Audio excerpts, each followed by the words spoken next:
lift this into position against that wall.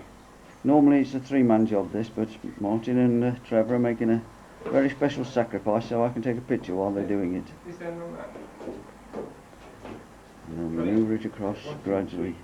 Face this end and gradually move it round.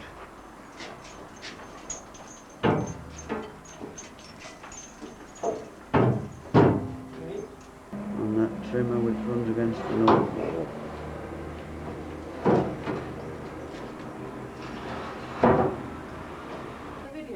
This is the video, Joss. This is we're on Monday afternoon. I don't know what time it is. About 3, I expect. Is it or? It's yeah. You've just gone 3, yeah. Right, and we're still bringing up the steel work. You can see there it is. One piece lying there, another piece there, and Joss has come to visit us to see how we're going on. And you can see this is the pit that will contain 2 bells, the 4th and 5th. That will be one side of where the tenor pit is, and then you can see the first trimmer, the higher one of those 2. That will be the south end of the tenor. That trimmer is not in its right position yet because we have to leave a gap here. That gap is for all the equipment to come through, all the frame sides and the bells are going to come through that gap. There's a trimmer there, and I'm actually standing on the north side frame side, and this is just to show you how tight this is. We've had to chip the wall away a little bit there so that this frame side can actually fit in sides, and now we've got the so-called gallows ends in position. So there's 1 and 2 gallows ends, and then we've brought a lot of bits and pieces up. The frame is more or less in position. You can see this is the long pit which runs north and south with the gallows ends. 2 bells will ring in here. That'll be the 4th and 5th. Where Trevor's standing is the pit for the 6th, and then it'll go 1, 2, 3. And you can see we've got the running boards in now down this side, and a pulley block in there. The first bell we brought up, it's actually the 5th. It's up, it came up on that tackle, and it's going to be moved across. It's the 4th? Yeah. Sorry, it's the 4th, Martin says. And then it's got to go down into that pit where you can see it's run aboard, and its slider pin and its pulley block are all ready waiting for it. What we've got to do first is put the lower half of the wheel in place, because that won't go in after the bell's been put in. That's put in place, and now Trevor and Martin are going to manoeuvre. It came up on that tackle, but Martin's going to use that ratchet tackle to take it across, and Trevor will gradually let it off as Martin will pull it in as it goes across. See, now Trevor's letting it off. Trevor, now on the windowsill behind you.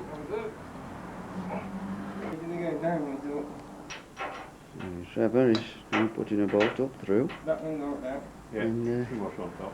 Put the washer and nut on it. Now it's just gone 2 o'clock on Tuesday afternoon, and this is what Martin does to make sure that the slider works smoothly and continues to work for many years. He uses a surf arm to just take the edge off the running board, and he checks that the slider is running flat on that part, and then he's got a piece of candle and he rubs it very hard so the candle melts, and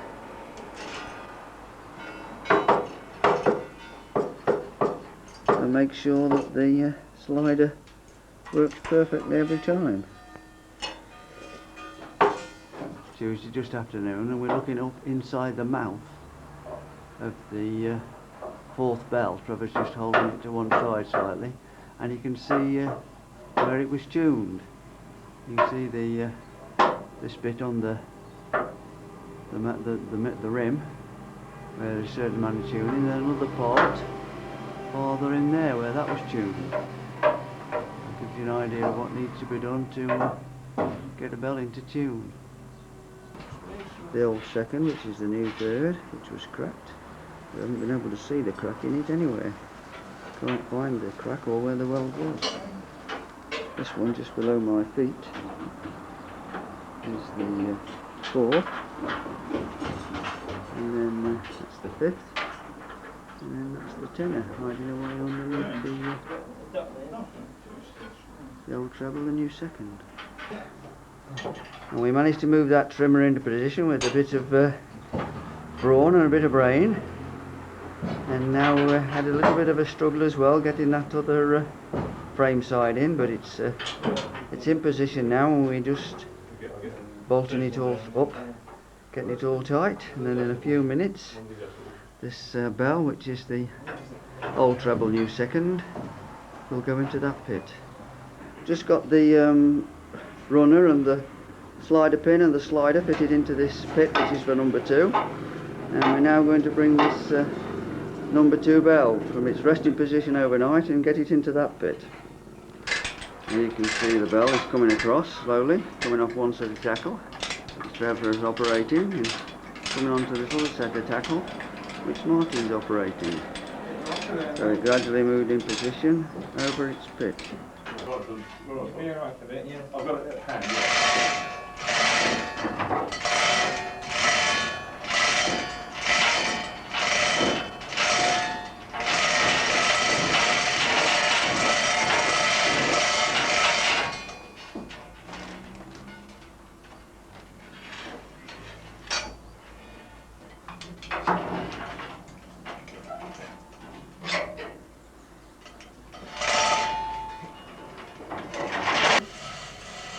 And this is the last bell to go up. It's the Longford bell, and the new this will be the new treble.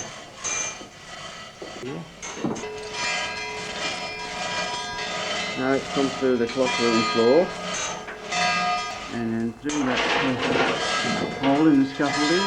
It's there, is there? Yeah. So the bell's been hauled up right out of its way, out of its pit.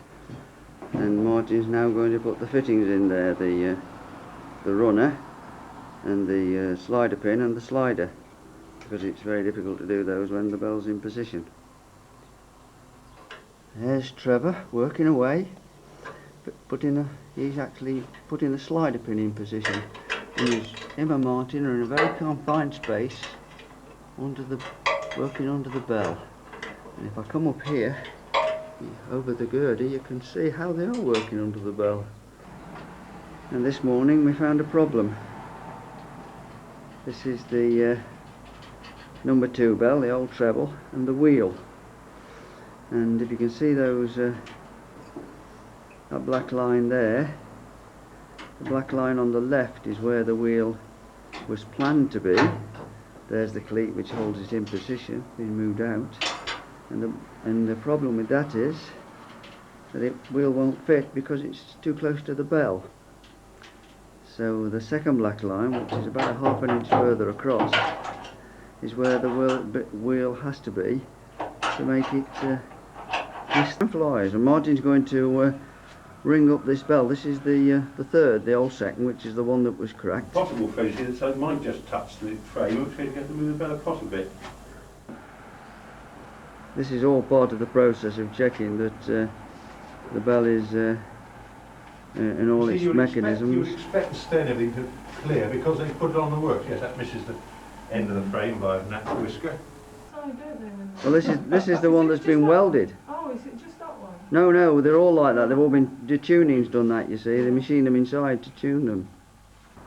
Ah, that's it. Martin set it as, I don't know whether it's hand stroke or back stroke. This is where it was welded. Oh. Well, this is the bell that's been welded. We're not absolutely sure, but we think that that's probably the spot where it was done, although something's been ground out there, certainly. And that's just on its own, doesn't need any pulling. Goes almost full circle without pulling it, doesn't it? Yes, it won't quite set. No.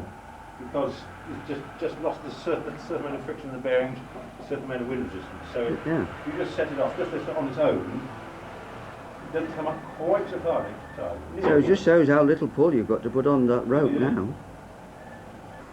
Now this one, which is the tenor, has had its clapper fitted, and Martin's going to move it and make it strike from above here, and then he's going to adjust the clapper so that it strikes evenly. Right, just a minute. Okay, I'm rolling. Right, here we go.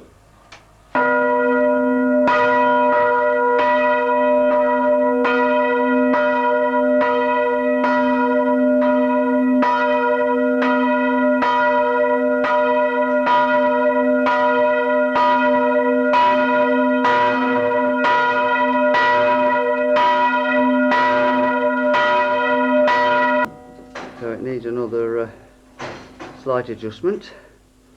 Not quite right yet. This is the second adjustment. Giving the bell a swing, ringing it a bit to see if it's odd struck, and then some adjustment to make it ring true. You can now see, as you can now see, all the rest of the bells are installed. They've all got the wheels on and their stays. That's the and while Martin actually tightens it up. In a few seconds we'll be running it up. Martin's going to run it.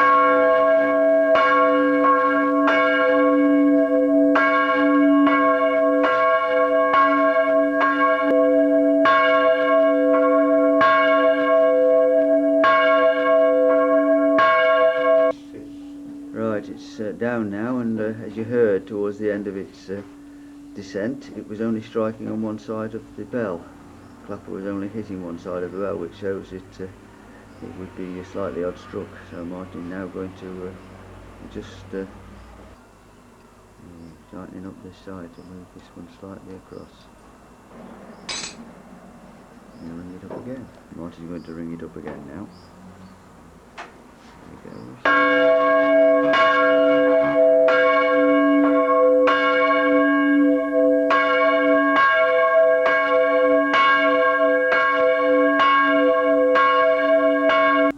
So that one's all right. They're all set now. Every bell's been set,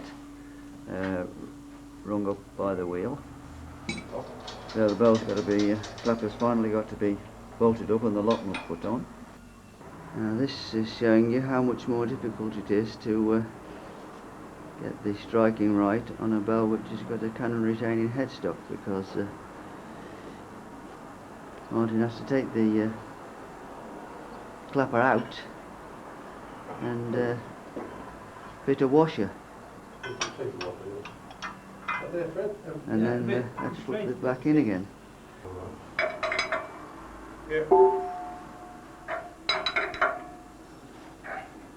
Martin's going to bring this one up to test it, see whether he's...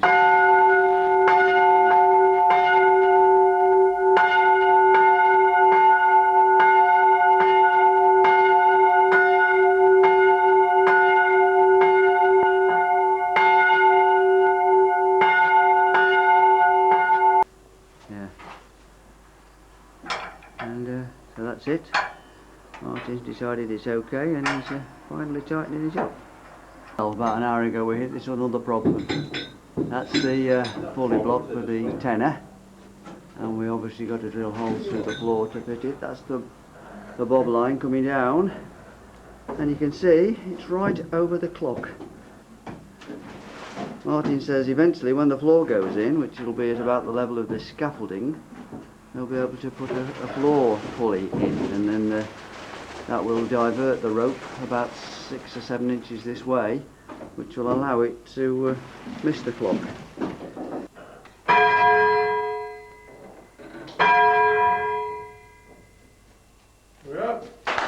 The first ring of the treble is Martin setting it on the tail so he can adjust the tail end.